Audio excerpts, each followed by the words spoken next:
जिन्होंने आज पावन प्रगट उत्सव के उपलक्ष्य में मेरे को यहाँ प्रगट दिवस के उपलक्ष्य में मेरे को बोलने का मौका दिया, और मैं सभी को बहुत बहुत शुभकामनाएं व बधाई देता हूँ पावन प्रगट उत्सव की।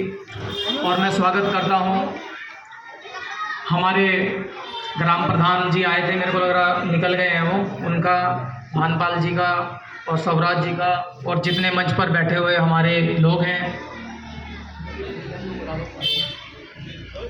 उमेश कुमार इंजीनियर जी आए थे, हमारे समाज के किसान। तो मैं ज़्यादा कुछ ना बोलते हुए यही कहूँगा कि अभी तक वास्तविकता में आदि धर्म क्या है, आदि धर्म को समझा ही नहीं गया। वाल्मीकि भगवान के बारे में लोगों ने जो अपनी एक मंशा बना रखी है, वास्तव में उस चीज को समझा ही नहीं गया अभी तक। भी एक बात बताओ, जिस सृष्टिकर्ता वाल्मीकि दयावान ने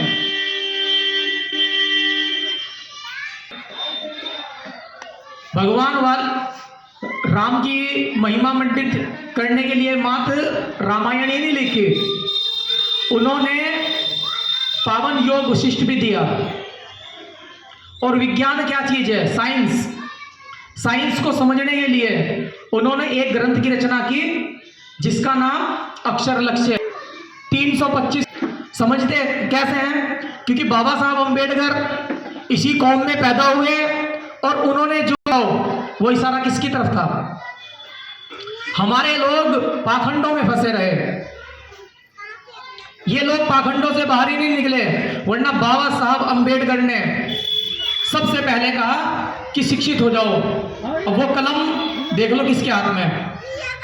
क्या वो कलम, अगर हम आज जिन देवी देवताओं के बारे में जिनको पूछते हैं अपने घर के अंदर, क्या वो उनके हाथ में है?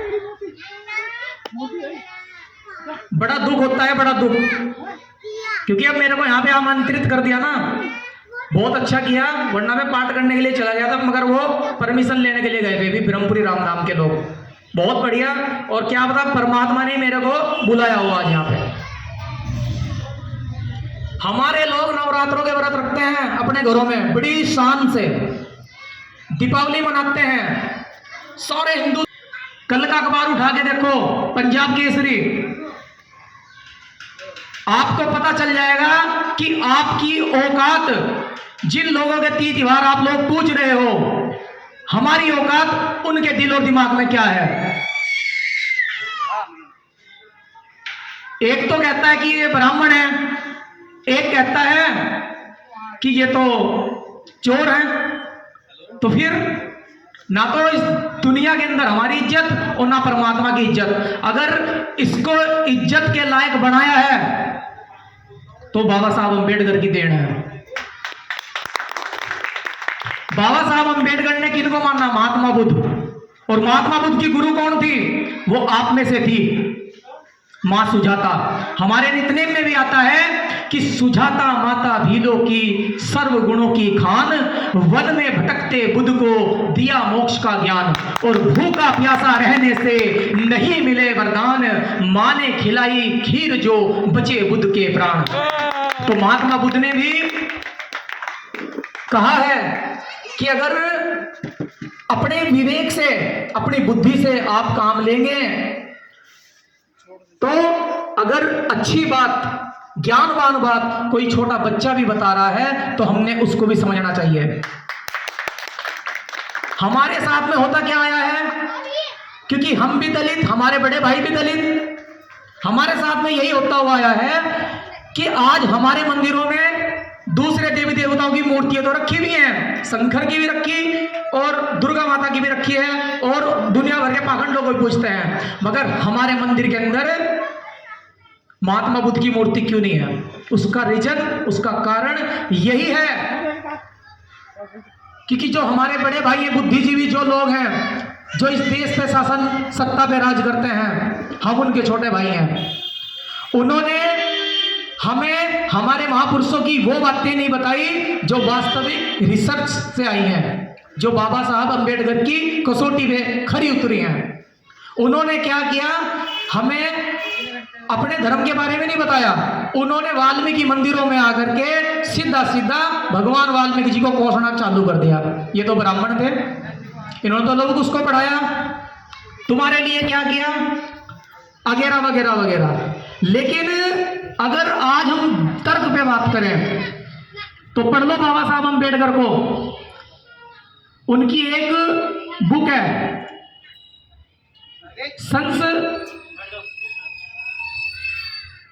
एक तो एमओ मैथेई जी की बुक है ना, एमओ मैथेई जी की बुक है, उसमें भी लिखा हुआ है, और एक नानक चंद रत्तू ने किताब लिखी थी, उसमें भी लिखा हुआ है। मैं आपको 1 मिनट दूंगा।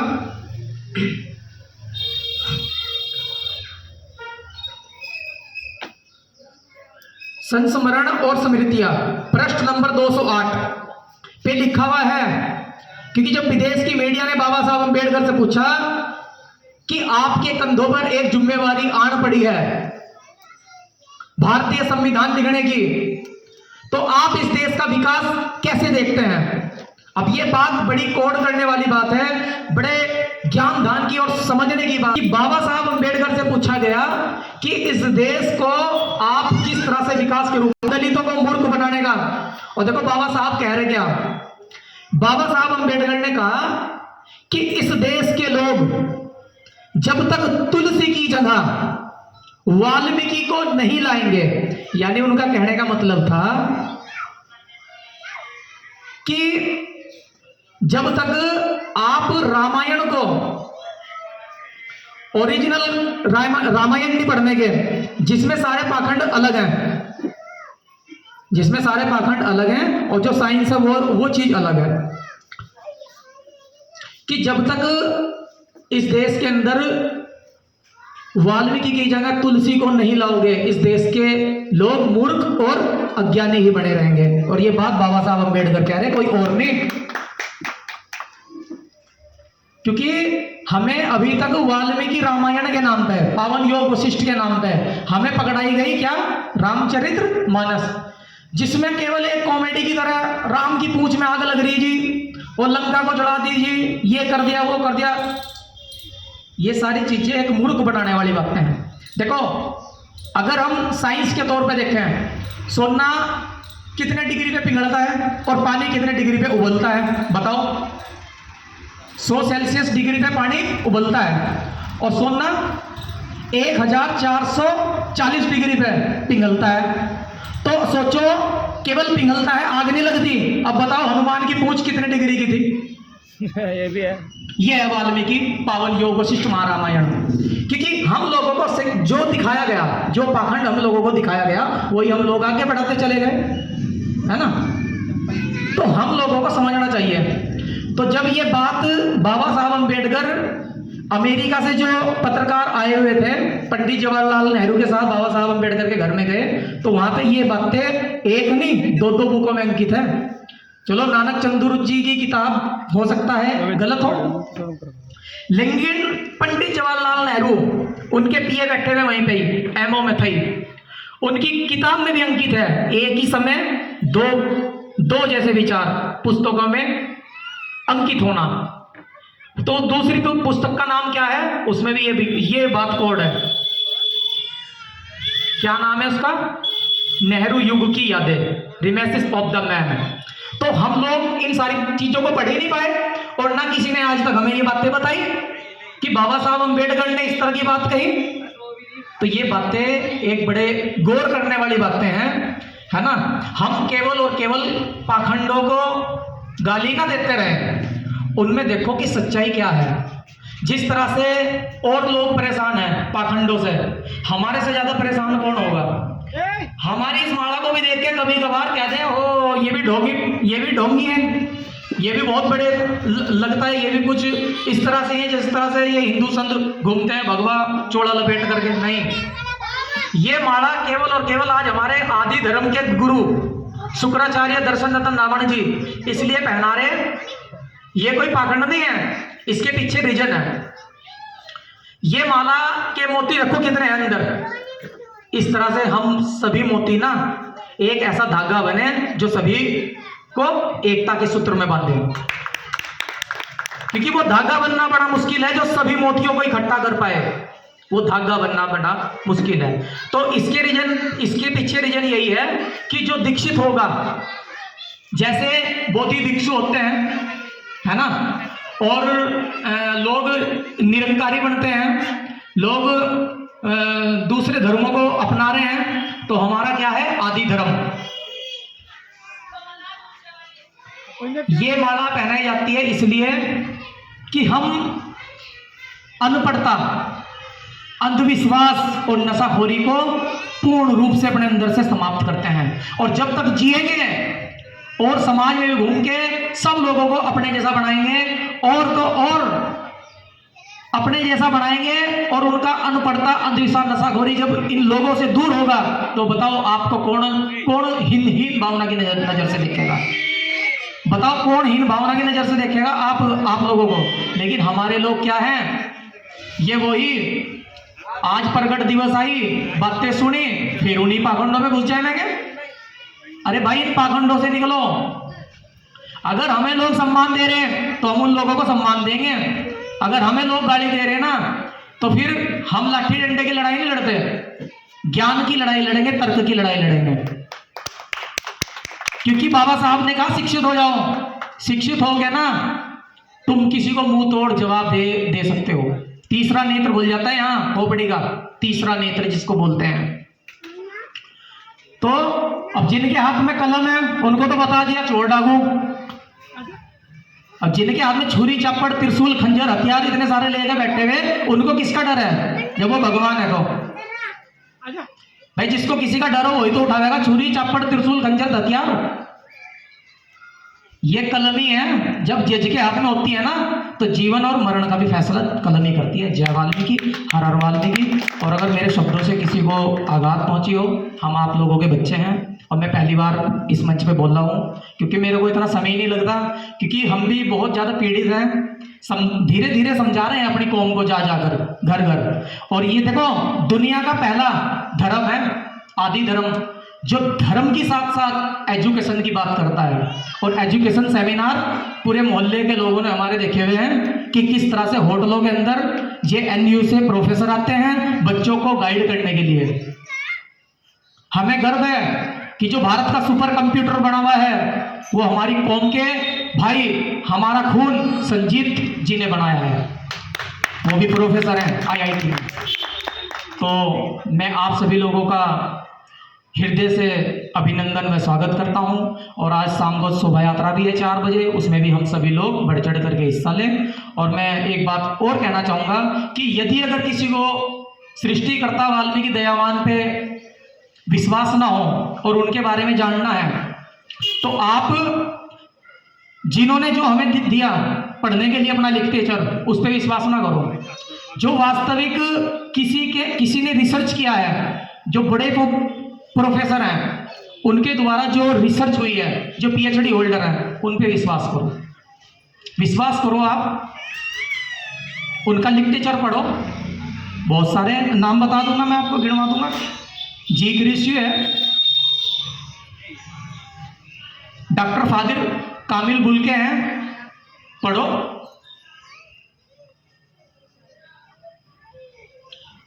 अब तो हमारी जो यूनिवर्सिटी है ना, उनमें भी कई सारे चैप्टर लगाए हुए हैं। दूर मत जाओ, दृष्टि दिल्ली में एक प्रोफेसर हैं डॉक्टर विकास दिव्य ज्ञान कीर्ति जी, उन्होंने भी बता दिया, क्योंकि उनसे पढ़ा लिखा तो कोई नहीं है जो सीधी IAS की तैयारी करा रहा बंदा। उन्होंने भी बताया वाल्मीकि रामायण क्या है। आज पहले समझो तो सही, वाल्मीकि रामायण क्या कहा? क्या राम को कोई भगवान थोड़े बनाया उन्होंने। राम और रावण दोनों वाल्मीकि कलम से आते हैं। रावण दलितों के महापुरुष, जिनको ब्राह्मण बताते हैं, यानी जो भी विद्वान होगा वो सीधा ब्राह्मण हो जाएगा। राम का चरित्र परमात्मा वाल्मीकि दयावान के हाथ से लिखा गया। तो बहुत सारी चीजें हैं, उनको आप लोगों को खोजना होगा, पढ़ना होगा। डॉक्टर विकास दिव्य ज्ञान कीर्ति जी ने बताया कि जो सृष्टि का जो सर्वप्रथम श्लोक वो एक दुख वेदना के कारण उत्पन्न हुआ। बताते हैं कि विष्णु जी को एक शिकार खेलने का शौक था, बहुत ज्यादा शिकारी थे वो। अब देखो आदमी कहां से फिर कैसे भुगतान होता है, और ये राजा राम का या विष्णु का ही नहीं है, सबका है। टोटल जितने भी यहाँ पे लोग बैठे हुए सबका हाल और जितनी भी चीजें है ना दुनियावी जीवन में, वो सब परमात्मा के हाथ में ही है। वही चला रहा हमें कठपुतलियों की तरह। वियोगी होगा पहला कभी, आह से उपजा होगा गान, उमड़ कर चुपचाप बहे होंगे आंखों से आंसू, जब कहीं होगी कविता अनजान। पहला रेफरेंस तो ये, और ये किन्होंने कहा? सुमित्रा नंदन पंथन जी ने। इसी की कॉपी है जो कहा कि तुम त्रिकालदर्शी मुनिनाथा, विश्व विद्र समझमी तुम रहाता। ये रामचरितमानस में अंकित है कि तुम त्रिकालदर्शी मुनिनाथा, विश्व विद्र समझमी तुम रहाता। पूरी कायनात परमात्मा आपके हाथ हथेली में एक बेर के समान है। आप जब चाहो इसको गिरा सकते हो अपने हाथ से। पूरी दुनिया प्राण त्याग सकती है। तो इन सारी बातों को हमें समझना चाहिए। बहुत सारी बातें और भी बहुत सारी चीजें लिखी हुई हैं, है ना, तो हमने समझना चाहिए, तब जा करके बोलना चाहिए। तो बहुत बहुत धन्यवाद आप लोगों का। जय वाल्मीकि, जय भीम, जय रविदास। हाँ जी, देखिए भाई अरुण ने